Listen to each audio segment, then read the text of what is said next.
नमस्कार। आज हम भारतीय राष्ट्रीय आंदोलन के एक बहुत महत्वपूर्ण दौर पर बात करने वाली हैं। 1885 से 1947 तक। जी। ये वो समय था जब भारत की आज़ादी की लड़ाई लड़ी गई और अपने अंजाम तक पहुंची। हमारा फोकस खास तौर पर उन घटनाओं और तथ्यों पर रहेगा जो अक्सर परीक्षाओं में पूछे जाते हैं। बिल्कुल। तो चलिए सीधे शुरू करते हैं। हाँ, बिल्कुल, ये सफ़र कई अहम मोड़ों से गुज़रा है। हम कोशिश करेंगे कि समय के हिसाब से मतलब क्रोनोलॉजिकली आगे बढ़ें ठीक है। और जो मुख्य घटनाएँ हैं और उनसे जुड़े ज़रूरी पॉइंट्स, उन पर बात करें। तो फिर शुरुआत 1885 से करते हैं। भारतीय राष्ट्रीय कांग्रेस की स्थापना हुई। ये किसके दिमाग की उपज थी? माँ, इसकी पहल की थी ए.ओ. ह्यूम ने, जो एक रिटायर्ड ब्रिटिश सिविल सर्वेंट थे। अच्छा। 28 दिसंबर 1885 को बॉम्बे में इसकी स्थापना हुई और इसमें दादा भाई नौरोजी, दिनशा वाचा जैसे बड़े भारतीय नेता भी शामिल थे। पहला अधिवेशन कहाँ हुआ था? पहला अधिवेशन बॉम्बे में ही हुआ और अध्यक्ष थे व्योमेश चंद्र बैनर्जी। हम्म। यहाँ दो नाम और याद रखने जरूरी हैं परीक्षाओं के लिहाज से। पहली महिला अध्यक्ष थी एनी बेसेंट हाँ। और पहली भारतीय महिला अध्यक्ष थी सरोजिनी नायडू। ये अंतर जरूरी है, पहली महिला और पहली भारतीय महिला। ठीक है। जी। तो ये तो हुई शुरुआत। फिर लगभग 20 साल बाद 1905 में एक बड़ी घटना हुई, बंगाल का विभाजन। हाँ, बंगाल विभाजन 1905। कौन थे उस वक्त वॉइस रॉय? उस समय वाइसरॉय थे लॉर्ड कर्जन। उन्होंने ही ये विभाजन किया था। ओके। 19 जुलाई 1905 को घोषणा हुई और 16 अक्टूबर 1905 से ये लागू हो गया। कारण क्या बताया गया था? कारण तो प्रशासनिक सुविधा बताया गया था कि बंगाल बहुत बड़ा प्रांत है, शासन चलाना मुश्किल है। हम्म। लेकिन असल मकसद जैसा माना जाता है वो था राष्ट्रवाद को कमजोर करना, हिंदू मुस्लिम एकता को तोड़ना, मतलब फूट डालो राज करो वाली नीति। अच्छा। और ये विभाजन बाद में रद्द भी हुआ था? हाँ बिल्कुल, लोगों का जबरदस्त विरोध हुआ, स्वदेशी आंदोलन चला। इसके चलते 1911 में लॉर्ड हार्डिंग ने इसे रद्द कर दिया। ठीक है। अब विभाजन के ठीक बाद 1906 में मुस्लिम लीग भी बन गई। जी हाँ, 30 दिसंबर 1906 को ढाका में नवाब सलीमुल्लाह खान के नेतृत्व में ऑल इंडिया मुस्लिम लीग की स्थापना हुई। इसका मकसद क्या था? इसका घोषित मकसद था मुसलमानों के राजनीतिक हितों की रक्षा करना। हम्म। इसका पहला अधिवेशन 1908 में अमृतसर में हुआ, आगा खान की अध्यक्षता में। और फिर अगले ही साल 1907 में कांग्रेस में फूट पड़ गई, सूरत में। हाँ, सूरत विभाजन 1907। कांग्रेस का अधिवेशन था सूरत में। यहीं पर कांग्रेस दो गुटों में बंट गई, नरम दल यानी उदारवादी और गरम दल यानी उग्रवादी। अच्छा। अध्यक्षता की थी रासबिहारी घोष ने। और गरम दल के मुख्य नेता वो लाल बालपाल। बिल्कुल, लाला लाजपत राय, बाल गंगाधर तिलक और बिपिन चंद्र पाल, इन्हें ही लाल बाल पाल की तिकड़ी कहा जाता था। एक तरफ ये राजनीतिक घटनाएं चल रही थीं, दूसरी तरफ क्रांतिकारी गतिविधियां भी तेज हो रही थीं। खुदीराम बोस का नाम इसी दौर में आता है ना? क्रांतिकारी गतिविधियां भी जोरों पर थीं। 1908 में खुदीराम बोस को मुजफ्फरपुर जेल में फांसी दी गई। क्यों? उन पर और प्रफुल्ल चाकी पर मजिस्ट्रेट किंग्सफोर्ड की गाड़ी पर बम फेंकने का आरोप था। हालांकि उसमें किंग्सफोर्ड बच गया था। हाँ। इसे अलीपुर बम षड्यंत्र केस भी कहते हैं। खुदीराम बोस उस वक्त बहुत कम उम्र के थे। हाँ। और फिर गदर पार्टी, वो भी इसी दौर के आसपास। जी। 1913 में भारत से दूर अमेरिका के सैन फ्रांसिस्को में लाला हरदयाल और सोहन सिंह भाकना ने गदर पार्टी की स्थापना की थी। इनका मकसद सशस्त्र क्रांति से अंग्रेजी राज खत्म करना था। और फिर एक बड़ा मोड़ आता है 1915 में, जब महात्मा गांधी भारत लौटे। हाँ बिल्कुल, 9 जनवरी 1915 गांधी जी दक्षिण अफ्रीका से भारत वापस आए। इसीलिए 9 जनवरी को प्रवासी भारतीय दिवस मनाते हैं। जी हाँ बिल्कुल, उन्हीं की वापसी की याद में भारत आकर उन्होंने पहले साल तो पूरे देश का दौरा किया, स्थिति को समझा और फिर अपने सत्याग्रह का प्रयोग शुरू किया। इसी बीच 1916 में होम रूल आंदोलन भी चला था। हाँ, एनी बेसेंट और तिलक का। जी, एनी बेसेंट और बाल गंगाधर तिलक में लक्ष्य था स्वशासन यानी होम रूल। तिलक ने बेलगांव में पहली होम रूल लीग स्थापित की थी। और गांधी जी का भारत में पहला सत्याग्रह, वो चंपारण वाला। हाँ, 1917 में बिहार के चंपारण जिले में वहां नील की खेती करने वाले किसानों पर जुल्म हो रहा था। वो तीन कठिया प्रणाली। बिल्कुल, तीन कठिया प्रणाली, मतलब जमीन के 3/20 हिस्से पर नील उगाना अनिवार्य था। गांधी जी ने इसके खिलाफ सफल सत्याग्रह किया। चंपारण के बाद अहमदाबाद और खेड़ा के आंदोलन भी महत्वपूर्ण है। जी, दोनों 1918 में हुए। अहमदाबाद में मिल मजदूरों की हड़ताल थी, प्लेग बोनस को लेकर। गांधी जी ने नेतृत्व किया, भूख हड़ताल की और मजदूरों को 35% वेतन वृद्धि मिली। अच्छा। और उसी साल गुजरात के खेड़ा जिले में फसल खराब हो गई थी, पर सरकार लगान माफ नहीं कर रही थी। तो वहां भी लगान माफी के लिए सत्याग्रह हुआ। इसमें सरदार पटेल गांधी जी के साथ जुड़े। हम्म। सरदार पटेल का राष्ट्रीय राजनीति में प्रवेश यहीं से माना जा सकता है। हाँ, कह सकते हैं। खेड़ा सत्याग्रह से वो प्रमुखता से सामने आए।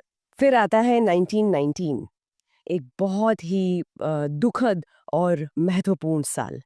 रॉलेट एक्ट से शुरू हुआ। हाँ, 1919 पहले आया रॉलेट एक्ट, जिसे गांधी जी ने काला कानून कहा, क्यों कहा था काला कानून? क्योंकि इसके तहत सरकार को ये अधिकार मिल गया था कि वो किसी भी भारतीय को सिर्फ शक के आधार पर बिना मुकदमा चलाए गिरफ्तार कर सकती थी। मतलब ना वकील, ना दलील, ना अपील। बाप रे, ये तो बहुत खतरनाक था। जी, ये लॉर्ड चेम्सफोर्ड के समय पारित हुआ। इसका पूरे देश में भारी विरोध हुआ। इसी एक्ट के विरोध में और पंजाब के दो बड़े नेता डॉक्टर सैफुद्दीन किचलू और डॉक्टर सत्यपाल की गिरफ्तारी के खिलाफ लोग जमा हुए थे जलियांवाला बाग में। हाँ, 13 अप्रैल 1919, बैसाखी का दिन। जी, अमृतसर का जलियांवाला बाग एक शांतिपूर्ण सभा हो रही थी। जनरल डायर ने सैनिकों के साथ आकर बिना किसी चेतावनी के निहत्थे लोगों पर गोलियां चलवा दी। बाहर निकलने का रास्ता भी बंद कर दिया था। हाँ, एकमात्र रास्ता बंद करके सैकड़ों लोग मारे गए, हजारों घायल हुए। इसे अमृतसर नरसंहार भी कहते हैं। इस हत्याकांड की प्रतिक्रिया क्या हुई? लोगों ने विरोध कैसे जताया? जबरदस्त गुस्सा था पूरे देश में। महात्मा गांधी ने ब्रिटिश सरकार से मिली केसरे हिंद की उपाधि लौटा दी। हाँ। रविंद्रनाथ टैगोर ने अपनी नाइटहुड यानी सर की उपाधि वापस कर दी। और इसी समय खिलाफत आंदोलन भी चल रहा था। जी, 1919 से 1922 तक तुर्की के खलीफा के पद को बनाए रखने के समर्थन में भारतीय मुसलमानों ने ये आंदोलन चलाया था। शौकत अली और मोहम्मद अली, जिन्हें अली बंधु कहते हैं, इसके प्रमुख नेता थे। गांधी जी ने इसका समर्थन किया था। हाँ, गांधी जी ने इसे हिंदू मुस्लिम एकता बढ़ाने का एक अवसर माना और कांग्रेस ने भी इसका समर्थन किया। और फिर इसी पृष्ठभूमि में असहयोग आंदोलन शुरू हुआ। बिल्कुल। जलियांवाला बाग, रॉलेट एक्ट और खिलाफत के मुद्दे को लेकर गांधी जी ने 1 अगस्त 1920 को असहयोग आंदोलन शुरू कर दिया। हम्म। दिसंबर 1920 में कांग्रेस के नागपुर अधिवेशन में इसे औपचारिक रूप से अपनाया गया। इसमें सरकारी नौकरियों, अदालतों, स्कूलों, कॉलेजों, विदेशी कपड़ों, सबका बहिष्कार शामिल था। ये आंदोलन काफी सफल रहा था शुरू में। हाँ, बहुत बड़े पैमाने पर लोगों ने हिस्सा लिया। अभूतपूर्व था ये। हम्म। लेकिन फिर चौरी चौरा की घटना हो गई। हाँ, 4 फरवरी 1922 को उत्तर प्रदेश में गोरखपुर के पास चौरी चौरा नाम की जगह पर आंदोलनकारियों की एक भीड़ ने गुस्से में आकर पुलिस थाने में आग लगा दी। जिसमें कई पुलिस वाले मारे गए थे। जी, 22 पुलिसकर्मी मारे गए। गांधी जी अहिंसा के सिद्धांत को लेकर बहुत दृढ़ थे। इस हिंसा से वो बहुत आहत हुए। और उन्होंने आंदोलन वापस ले लिया। हाँ, फौरन 12 फरवरी 1922 को उन्होंने असहयोग आंदोलन वापस लेने की घोषणा कर दी। हालांकि उनके इस फैसले की काफी आलोचना भी हुई थी उस समय। आंदोलन वापसी के बाद फिर कांग्रेस में मतभेद हुए, स्वराज पार्टी बनी। जी, कई नेता जैसे चित्तरंजन दास और मोतीलाल नेहरू गांधी जी के फैसले से सहमत नहीं थे। उनका मानना था कि परिषदों का बहिष्कार करने की बजाय चुनाव लड़कर परिषदों में जाना चाहिए और वहां सरकार का विरोध करना चाहिए। अच्छा, मतलब सिस्टम के अंदर जाके लड़ना। हाँ, एक तरह से। इसी विचार के साथ उन्होंने 1 जनवरी 1923 को स्वराज पार्टी का गठन किया। चित्तरंजन दास को देशबंधु भी कहा जाता है। और 1924 का बेलगाम अधिवेशन, वो क्यों खास है? वो इसलिए खास है क्योंकि वो एकमात्र कांग्रेस अधिवेशन था जिसकी अध्यक्षता महात्मा गांधी ने की थी। हाँ, ये सवाल अक्सर आता है परीक्षाओं में। एकमात्र अधिवेशन जिसकी अध्यक्षता गांधी जी ने की, बेलगांव 1924। जी, ठीक है, आगे बढ़ते। 1928 में साइमन कमीशन भारत आया। इसका काफी विरोध हुआ था, साइमन गो बैक के नारे लगे थे। हाँ, 1927 में ब्रिटिश सरकार ने सर जॉन साइमन की अध्यक्षता में एक कमीशन बनाया था। काम था भारत में संवैधानिक सुधारों की समीक्षा करना। तो विरोध क्यों हुआ? विरोध इसलिए हुआ क्योंकि इस कमीशन में 7 सदस्य थे और सातों के सातों अंग्रेज थे। कोई भारतीय नहीं था। ओहो, मतलब भारतीयों के भविष्य का फैसला बिना किसी भारतीय के। बिल्कुल। इसे भारतीयों ने अपना अपमान समझा। इसीलिए जब कमीशन 3 फरवरी 1928 को बॉम्बे पहुंचा तो पूरे देश में इसका जबरदस्त विरोध हुआ। हड़तालें हुई, साइमन गो बैक के नारे लगे। इसी विरोध में लाला लाजपत राय जी की मृत्यु हुई थी। हाँ, लाहौर में विरोध प्रदर्शन का नेतृत्व करते हुए उन पर पुलिस ने लाठीचार्ज किया था। ये बुरी तरह घायल हो गए और कुछ दिनों बाद उनकी मृत्यु हो गई। उनकी शहादत ने आंदोलन को और मजबूती दी होगी। बिल्कुल। इसके बाद स्वतंत्रता की मांग और तेज हो गई। 1929 में कांग्रेस का लाहौर अधिवेशन हुआ। जिसकी अध्यक्षता जवाहरलाल नेहरू ने की। जी, ये एक ऐतिहासिक अधिवेशन था। यहीं पर कांग्रेस ने पहली बार पूर्ण स्वराज यानी कंप्लीट इंडिपेंडेंस को अपना लक्ष्य घोषित किया। पहले डोमिनियन स्टेटस मांग रहे थे। हाँ, पहले डोमिनियन स्टेटस की मांग थी, पर अब लक्ष्य पूर्ण स्वराज हो गया। हम्म। और यही तय हुआ कि 26 जनवरी 1930 को पहला स्वतंत्रता दिवस मनाया जाएगा। और मनाया भी गया। जी पूर्ण स्वराज के लक्ष्य के बाद अगला बड़ा कदम दांडी मार्च, नमक सत्याग्रह। हाँ, पूर्ण स्वराज की घोषणा के बाद उसे पाने के लिए गांधी जी ने सविनय अवज्ञा आंदोलन यानी सिविल डिसोबीडियंस मूवमेंट शुरू करने का फैसला किया। इसकी शुरुआत नमक कानून तोड़कर की। जी, उस समय नमक बनाने पर सरकारी एकाधिकार था, टैक्स भी था। गांधी जी ने इसे अन्यायपूर्ण माना। 12 मार्च 1930 को साबरमती आश्रम से अपने 78 चुने हुए साथियों के साथ दांडी के लिए पैदल यात्रा शुरू की। लगभग 240 मील चलकर 6 अप्रैल 1930 को दांडी पहुंचे और समुद्र किनारे नमक बनाकर कानून तोड़ा। इस समय वाइसरॉय कौन थे? Lord Irwin. ठीक है। दांडी मार्च के बाद फिर लंदन में गोलमेज सम्मेलनों का सिलसिला शुरू हुआ। हाँ, ब्रिटिश सरकार संवैधानिक सुधारों पर चर्चा करना चाहती थी। 3 गोलमेज सम्मेलन हुए लंदन में। पहला कब हुआ? पहला हुआ नवंबर 1930 से जनवरी 1931 तक। कांग्रेस ने इसमें हिस्सा नहीं लिया क्योंकि सविनय अवज्ञा आंदोलन चल रहा था। फिर सरकार ने कांग्रेस को मनाने की कोशिश की। 5 मार्च 1931 को गांधी जी और वाइसरॉय इरविन के बीच एक समझौता हुआ, गांधी इरविन पैक्ट। इसमें क्या तय हुआ? इसमें तय हुआ कि सरकार राजनीतिक कैदियों को रिहा करेगी जिन पर हिंसा का आरोप नहीं है, और गांधी जी आंदोलन स्थगित करके दूसरे गोलमेज सम्मेलन में भाग लेंगे। तो गांधी जी गए दूसरे सम्मेलन में? हाँ, सितंबर से दिसंबर 1931 में दूसरा गोलमेज सम्मेलन हुआ। गांधी जी कांग्रेस के एकमात्र प्रतिनिधि के तौर पर गए। सरोजिनी नायडू ने भारतीय महिलाओं का प्रतिनिधित्व किया। क्या ये सफल रहा? नहीं, ये भी असफल रहा। सांप्रदायिक प्रतिनिधित्व के सवाल पर कोई सहमति नहीं बन पाई। गांधी जी निराश होकर लौटे और आंदोलन फिर से शुरू कर दिया। तीसरा सम्मेलन भी हुआ था? हाँ, नवंबर दिसंबर 1932 में तीसरा सम्मेलन हुआ। इसमें भी कांग्रेस ने भाग नहीं लिया। इसी दौरान पूना पैक्ट हुआ था गांधी जी और अंबेडकर जी के बीच। जी बिल्कुल।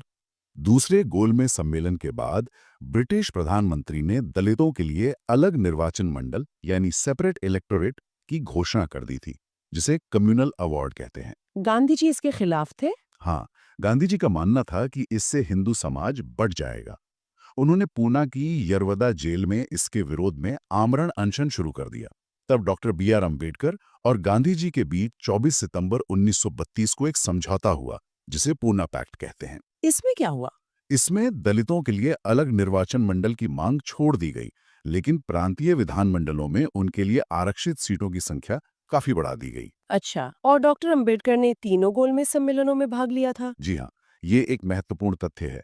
डॉक्टर अंबेडकर तीनों सम्मेलनों में शामिल हुए थे। इन सब चर्चाओं के बाद फिर 1935 का भारत सरकार अधिनियम आया। हाँ, गवर्नमेंट ऑफ इंडिया एक्ट 1935। ये ब्रिटिश भारत का सबसे लंबा अधिनियम था। लॉर्ड विलिंगडन उस समय वाइसरॉय थे। इसके मुख्य प्रावधान क्या थे? इसमें प्रांतीय स्वायत्ता दी गई। केंद्र में एक अखिल भारतीय संघ का प्रस्ताव था, हालांकि वो लागू नहीं हो पाया। बर्मा को भारत से अलग कर दिया गया। भारत परिषद यानी इंडिया काउंसिल को खत्म कर दिया गया। और इसी के आसपास पाकिस्तान की मांग भी उठी। हाँ, 1940 में मुस्लिम लीग ने अपने लाहौर अधिवेशन में पहली बार औपचारिक रूप से एक अलग मुस्लिम राष्ट्र यानी पाकिस्तान की मांग का प्रस्ताव पारित किया। फिर दूसरा विश्व युद्ध शुरू हो गया। उस दौरान क्रिप्स मिशन भारत आया था। जी, दूसरा विश्व युद्ध 1939 में शुरू हुआ। युद्ध में भारतीयों का सहयोग पाने के लिए ब्रिटिश सरकार ने मार्च 1942 में सर स्टैफोर्ड क्रिप्स के नेतृत्व में एक मिशन भेजा उसने क्या प्रस्ताव दिए? थी, और मुस्लिम लीग पाकिस्तान पर अड़ी थी, तो ये मिशन फेल हो गया। गांधी जी ने इसे पोस्ट डेटेड चेक कहा था। हाँ, post dated cheque on a failing bank, मतलब एक डूबते हुए बैंक का बाद की तारीख का चेक। क्रिप्स मिशन फेल होने के बाद ही भारत छोड़ो आंदोलन का फैसला हुआ। बिल्कुल, गांधी जी को लगा कि अब अंग्रेजों को भारत छोड़ने के लिए मजबूर करना ही होगा। 8 अगस्त 1942 को कांग्रेस ने बॉम्बे के ग्वालियर टैंक मैदान में भारत छोड़ो प्रस्ताव पारित किया। इसे किसने पेश किया था? जवाहरलाल नेहरू ने। और इसी मौके पर गांधी जी ने नारा दिया, करो या मरो, डू और डाई। इसे अगस्त क्रांति भी कहते हैं। जी हाँ, अंग्रेजों ने फौरन कार्रवाई की। ऑपरेशन जीरो आवर चलाकर गांधी जी समेत सभी बड़े नेताओं को गिरफ्तार कर लिया गया। लेकिन यह आंदोलन जनता के स्तर पर चलता रहा और इसने ब्रिटिश राज को हिलाकर रख दिया। और फिर आजादी की तरफ आखिरी कदम, शिमला सम्मेलन, कैबिनेट मिशन। हाँ, युद्ध खत्म होने के बाद 1945 में लॉर्ड विविल ने शिमला में एक सम्मेलन बुलाया, पर वो असफल रहा। फिर 1946 में ब्रिटिश सरकार ने कैबिनेट मिशन भेजा। इसमें कौन कौन थे? 3 सदस्य थे, पैट्रिक लॉरेंस, स्टैफर्ड क्रिप्स और एवी अलेक्जेंडर। इसका काम था संविधान निर्माण और सत्ता हस्तांतरण की रूपरेखा तैयार करना। क्या इसने बंटवारे का सुझाव दिया था? नहीं, कैबिनेट मिशन ने बंटवारे का सुझाव नहीं दिया था, बल्कि एक ढीले ढाले संघ का प्रस्ताव रखा था। इसी की योजना के तहत संविधान सभा का चुनाव हुआ। लेकिन फिर भी बंटवारा हुआ, वो कैसे तय हुआ? कैबिनेट मिशन योजना भी आखिर में लागू नहीं हो पाई। कांग्रेस और लीग में सहमति नहीं बनी। देश में सांप्रदायिक दंगे बढ़ गए। तब फरवरी 1947 में लॉर्ड माउंटबेटन आखिरी वाइसरॉय बनकर आए। उन्होंने हालात देखकर यह नतीजा निकाला कि बंटवारा ही एकमात्र रास्ता बचा है। उन्होंने माउंटबेटन योजना या 3 जून योजना पेश की, जिसमें भारत के बंटवारे की बात थी। और इसी के आधार पर स्वतंत्रता मिली। जी, इसी योजना के आधार पर ब्रिटिश संसद ने भारतीय स्वतंत्रता अधिनियम 1947 पारित किया और 15 अगस्त 1947 को भारत और पाकिस्तान 2 स्वतंत्र राष्ट्र बन गए। सीमाओं का निर्धारण किसने किया? सर सिरिल रेडक्लिफ की अध्यक्षता में एक सीमा आयोग ने, उन्हीं के नाम पर रेडक्लिफ लाइन है। इस पूरी यात्रा में कुछ और महत्वपूर्ण नाम या घटनाएं हैं जो हमें याद रखनी चाहिए, संक्षेप में। हाँ, कई हैं, जैसे सुभाष चंद्र बोस द्वारा 1943 में सिंगापुर में आजाद हिंद फौज का गठन और दिल्ली चलो का नारा। हाँ, बाल गंगाधर तिलक का प्रसिद्ध कथन, स्वराज मेरा जन्मसिद्ध अधिकार है और मैं इसे लेकर रहूंगा। बिल्कुल। भगत सिंह और बटुकेश्वर दत्त द्वारा 1929 में केंद्रीय असेंबली में बम फेंकना बहरी सरकार को सुनाने के लिए। 1916 का लखनऊ समझौता, जहां कांग्रेस और मुस्लिम लीग करीब आए और नरम गरम दल फिर से एक हुए। अच्छा, ये भी महत्वपूर्ण है।